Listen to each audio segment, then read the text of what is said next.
Baik pemirsa TV yang dirahmati Allah, kita lanjutkan jawaban Bapak Tarmidi ya.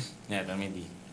Jadi bukan Nabi Musa itu bukan mendikti Nabi kita seolah-olah Nabi Musa itu lebih hebat, bukan. Ini hanyalah takdir Allah. Ya. Takdir Allah. Jadi di balik itu ada hikmahnya begini. Jadi syariat yang masih berlaku di dunia waktu itu adalah syariat Nabi Musa. Ya. Salatnya tiga kali sehari. Syariat Nabi Musa. Jadi ini ada hikmahnya begini. Dengan adanya syariat baru Nabi Muhammad SAW, artinya syariat Nabi Musa itu batal. Dimensofkan. Dimensofkan termasuk agamanya, termasuk cara-cara ibadahnya. Jadi bukan Nabi Musa mendikti, bukan. Sudah direkayasa oleh Allah begitu. Jadi skenario Allah. Skenario Allah, makarullah, makarullah, rekayasa Allah. Jadi Nabi Musa tetap yang Nabi Muhammad tetap yang agung, yang menjadi yang menjadi penghulu segala nabi dan rasul. Nabi Musa juga nabi yang baik, nabi yang sangat mulia. Nabi Musa itu kan termasuk nabi 5 nabi ulul azmi. Jadi nabi yang ulul azmi pertama adalah Nabi Nuh. Yang kedua Nabi Ibrahim. Yang ketiga Nabi Musa. Yang keempat Nabi Isa, dan yang kelima Nabi Muhammad sallallahu alaihi wasallam. Nabi Musa juga nabi yang sangat dicintai oleh Allah, maka beliau bergelar Nabi Musa itu adalah kalamullah. Jadi langsung bisa bicara dengan Allah. Begitu Pak Tarmidi ya. Ada lain Pak? Iya, masih kosong nih. Masih kosong. Jadi kalau masih kosong, kita ingin waktunya sudah hampir habis, kita ingin memesan kepada jamaah ya. Oh ya. Para pemirsa TV yang dirahmati Allah ya. Jadi berpegang teguhlah dengan salat ini. Salat ini tiang agama ya. As-salatu imaduddin. Salat itu tiang agama. Faman aqamaha faqad aqamadin. Barang siapa menegakkan salat, dia telah menegakkan agama. Faman tarakaha faqad tarakatin. Barang siapa meninggalkan salat, dia telah meruntuhkan agama. Jadi agama ini sangat penting. Salat ini sangat penting. Salat yang baik, salat yang diterima oleh Allah itu disebutkan dalam Al-Quran. Inna salata tanha anil fahsyai wal munkar.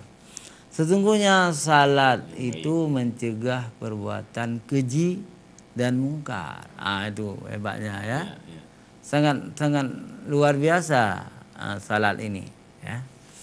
Jadi kalau orang yang baik salatnya itu tidak perlu polisi.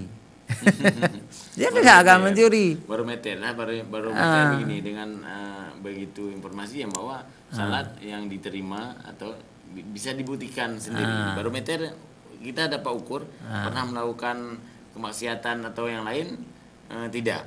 Itu indikasinya sudah diterima.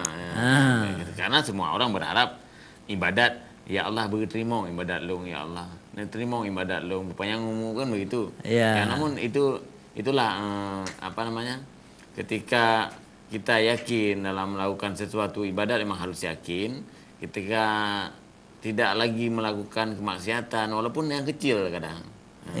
Ketika yang kecil itu kadang pertama kecil, akhirnya besar jadinya. Ya, kemudian juga kita harus ingat harus ingat itu orang-orang yang salat 5 waktu secara khusyuk, secara yang benar itu, mereka itu mulia di mata Allah dan di mata manusia. Kalau Allah telah memuliakan makhluknya, makhluk lain juga memuliakannya. Jadi tengku-tengku malim yang jaga salatnya, rimu-rimu jaga kubur. Nak aku kubur dengku malam kan, urung lama besar awak. Narimo nah.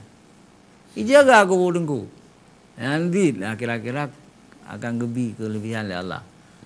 Jadi pemirsa JDP, jagalah salat 5 waktu sebaik-baiknya, jangan lalai, suruhlah anak-anakmu, suruhlah keluargamu supaya menjadi keluarga yang taat kepada Allah Subhanahu wa taala.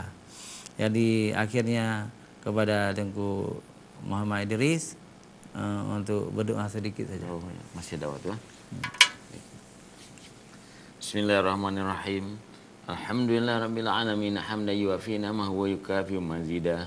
Ya Rabbana lakal hamdu kama yanbaghi li jalali wajhikal karimi wal azimi sultanik. Allahumma salli ala sayyidina Muhammad wa ala alihi wa sahbihi ajmain. Ya Allah ya Tuhan kami, pindahkanlah ruang hijab antara kami dengan Engkau ya Allah. Ya Allah ya Tuhan kami, jauhkanlah kepada kami daripada bala yang tidak Engkau ridai ya Allah. Ya Allah ya Tuhan kami, kuatkanlah iman, Islam, tauhid, marifat kami kepadamu ya Allah. Ya Allah ya Tuhan kami, sehatkanlah kesehatan kami, kesehatan kaum muslimin dan muslimat ya Allah. Ya Allah ya Tuhan kami, terimakanlah amalan kami ya Allah. Rabbana atina fid dunya hasanatan wa fil akhirati hasanatan wa qina adzabannar. Wa sallallahu ala sayyidina Muhammad wa ala alihi wa sahbihi ajma'in. Walhamdulillahi rabbil alamin. Pemirsa JDP, hanya sampai di sini pertemuan kita. InsyaAllah besok bersama Ustaz Azanul dalam rubrik Ustaz Menjawab Buka. Hadanallahu iyyakum ajmain. Wassalamualaikum warahmatullahi wabarakatuh. Waalaikumsalam.